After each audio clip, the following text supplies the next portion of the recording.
Hello and welcome to this webinar. My name is Micah and I'm a professional artist based in Oxford, UK.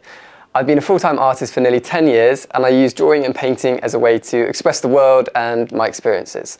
My main mediums are oil painting and charcoal drawing, and I use the classical techniques I learnt during my time studying the old masters in Florence to help me create each piece. Currently I am based in Oxford and I have a gallery and studio there called The Jungle, which I co-run with a local charity to run events and workshops for the surrounding community. I am so excited to share with you what I know, and by the end you will discover exactly how to learn to draw the human portrait. So who is this video for? If you have barely ever drawn before or did when you were younger but haven't had the opportunity to pick up the pencil for a while, I will cover what you need to know and give you a new and refreshed direction that will help to rekindle your passion. If you draw lots and have experience under your belt, I will show you how to push your technique and understanding to the next level. So before we proceed into the training, I just wanted to let you know that if you get any value from me and everything I cover in this video makes sense, I'll be revealing an opportunity to work with me at the end of this video. I hope that's okay, and let's begin. The ultimate reason for learning to draw is that it gives us a language for which we can express ourselves. Imagine trying to write a poem without knowing the words you need or how to structure a sentence. Throughout history, great artists began their artistic journey with a foundation in drawing. I was fortunate enough to study drawing in Florence and to study the old masters such as Michelangelo and Da Vinci. And what struck me most is that these artists were not just born with an innate ability to convert their ideas onto the page. They were all sent to academies or other artist studios when they were very young, and they were taught time-tested techniques of art that had been passed down from generations. Think about it for a second. Why is it that at some point in history artists just stopped being able to draw as well as they did? Is it because they just stopped having the correct genes or the right amount of talent? It's definitely not that. Around the early to mid 19th century, technical drawing skills were becoming progressively less popular as tastes changed from highly skilled and crafted painters such as the Pre-Raphaelites and Bouguereau and Sargent towards more freely painted impressionistic works from the likes of Monet, Renoir, Van Gogh, to more abstracted figurative works from artists such as Picasso, and then progressively more abstracted and conceptual works such as Jackson Pollock and Rothko, and so on. These huge changes in the global art scene and art becoming progressively more deconstructed meant that technical skills of drawing and painting were slowly becoming lost and forgotten as people focused on the new and exciting trends of the time. But this reached the schools, and right now the main art schools do not prioritize, make space for, or know how to teach drawing properly. It is like going to a music school and not being able to learn the chords or just being told to create your own chords. Imagine going to a drum lesson and being told just play whatever you want and the basic understanding of rhythm and sound doesn't really matter. It would sound so awful, like a total mess. And in my opinion, that is what has happened in the visual art schools. But it doesn't have to be that way. I know for a fact there are tools and techniques that you can study, learn and practice just like you would if you were learning to play an instrument. Think about it. We've all had to master crafts in our lives. We mastered how to walk by learning from those who brought us up. We mastered how to talk and to write and to brush our teeth, tie our shoelaces, make our bed. We learn these skills because we were first taught them and then we practice them every day. Drawing is just the same. You can learn from somebody and then through practice and repetition, you'll be able to master that skill. For me, learning to draw and to have that skill has been one of the most liberating things in my life.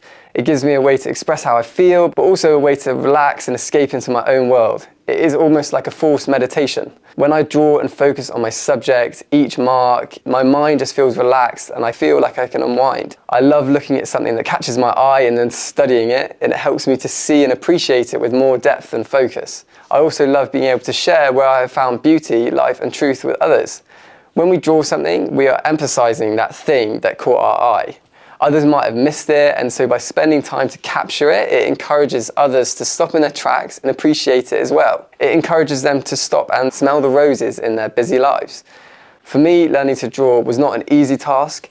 I hit many obstacles and had to overcome many challenges, and in total I've spent over 10,000 hours and over £20,000 on studying drawing.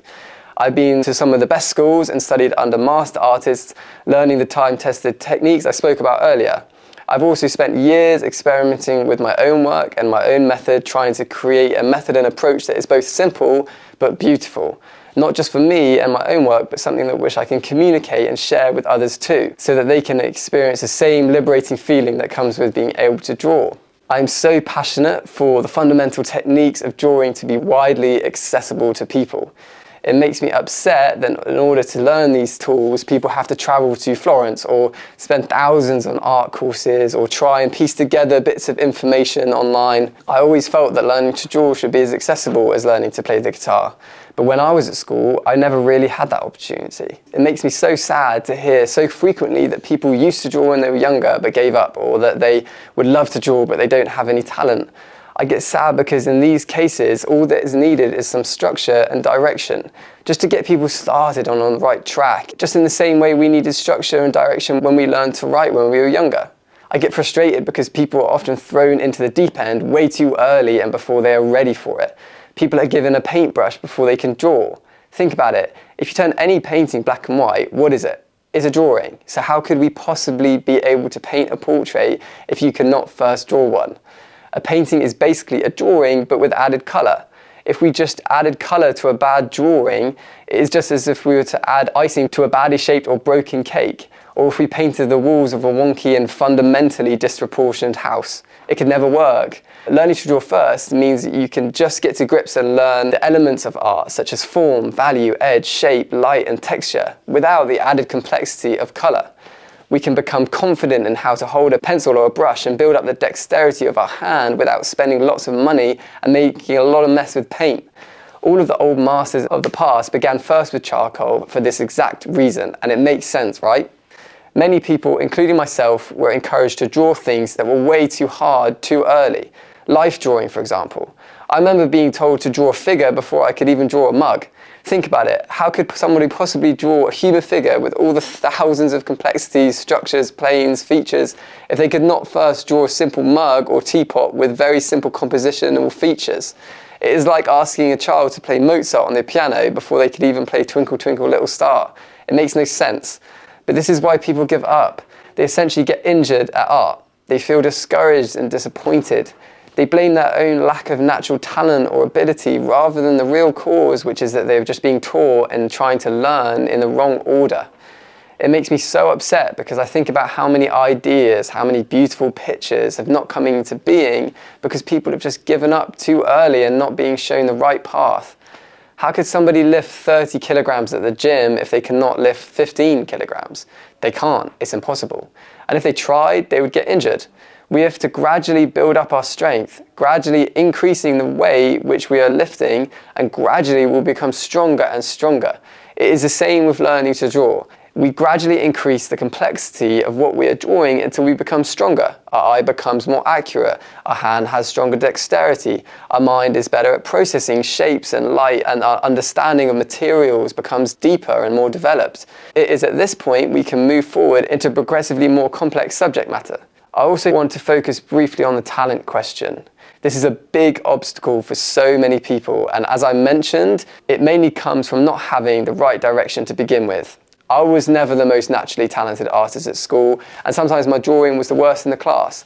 But it was through thousands of hours of work which I was able to overcome that dreaded question, am I talented enough? I realized that if I just kept taking the next steps in front of me, I was able to learn and progress way further than I could ever imagine. I remember I pressed too hard and rushed everything, but as I practiced, my bad habits slowly left.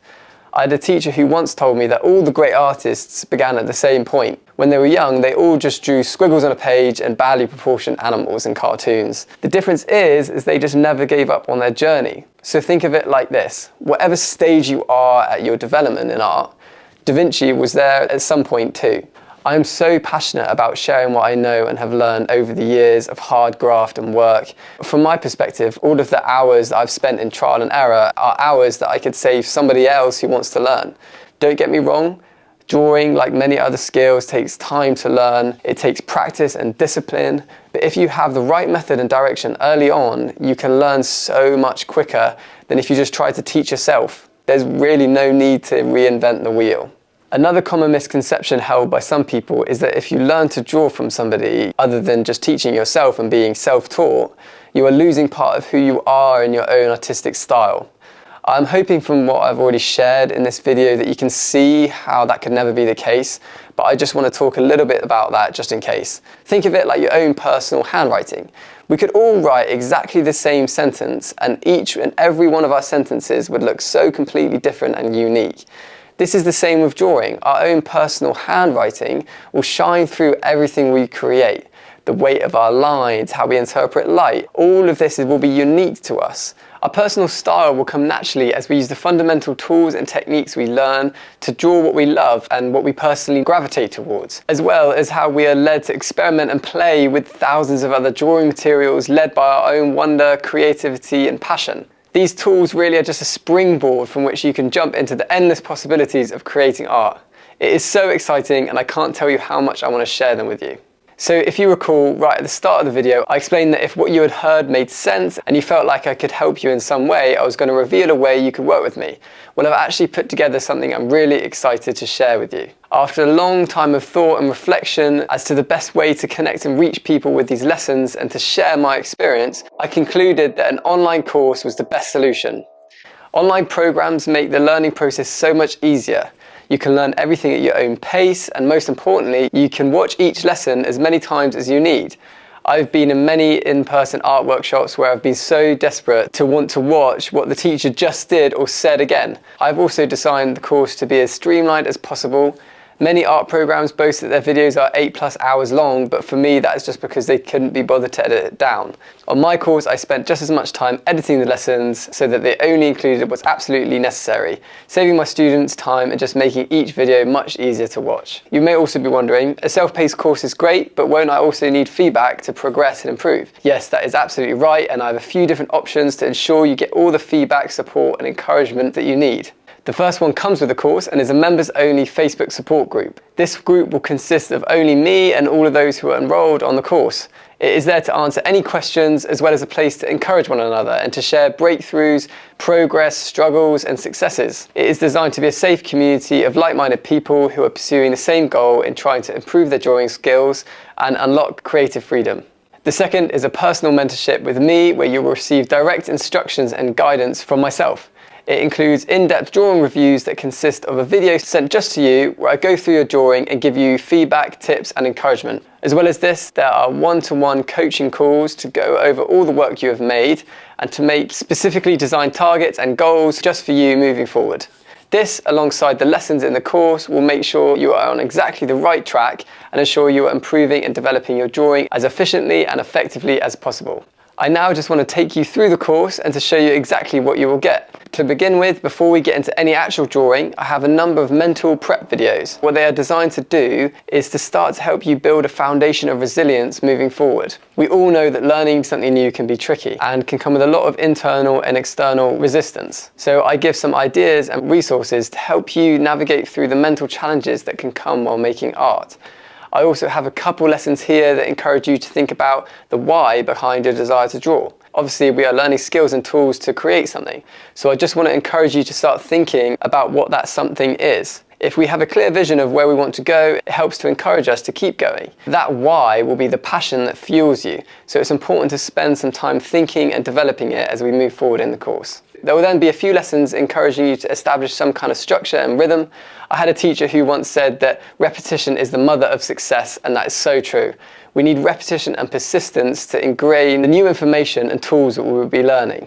Then we can get started, and I have some lessons on all the materials you will need to get drawing, as well as a few lessons that go through and summarize the fundamental method and technique we will be using.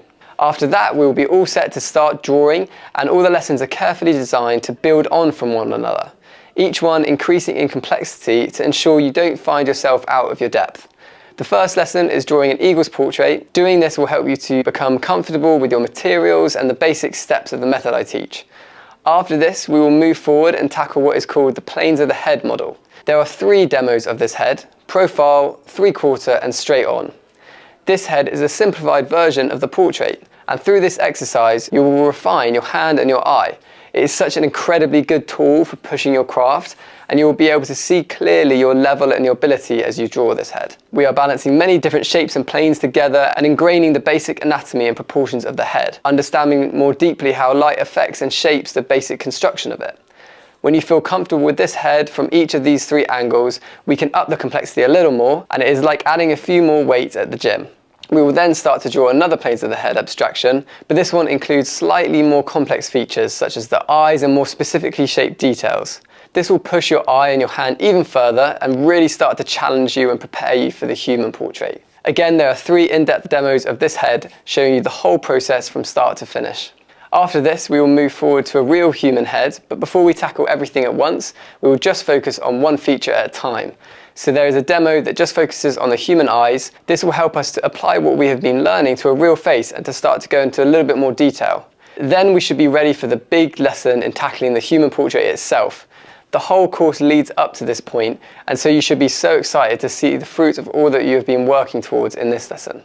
We will be drawing Albert Einstein, and I will show you the whole process going from the basic structure all the way to the final render. I will then go on to show you a few more shorter, more gestural studies of some other portraits, and it is really important to do both shorter studies as well as long rendered studies, as each one complements one another in different ways. So by the end of the course, you should find you have an incredibly strong and developed understanding of the human portrait, a deep understanding of your materials and how to use them effectively, a sharp, accurate eye and mind that can see and process information effectively and efficiently, and a sensitive and acute hand that can execute that information beautifully onto the page.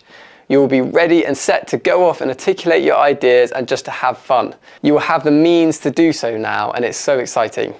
Within each lesson, you will see every step I make, and I speak you through the whole process so you will see and understand my thought process as I draw. It is designed for all abilities, and I've shared everything I know and everything I think is essential to know when building a foundation in drawing. I've tried to make this course as simple and accessible and encouraging as possible, and to make it as easy as possible to learn and improve. Right now, I am pre-launching my course at just £397, and this is only for the first group of students. I want to work with you closer and to really help you, and in return, you get to help me ensure that this is the best course it can be. I will officially be launching and raising the price once the pre-launch spaces fill up. Click the link below to grab the offer before it's too late. Thank you so much for watching, and I hope you found value from this video, and I look forward to hopefully helping you as you take the next steps along your journey.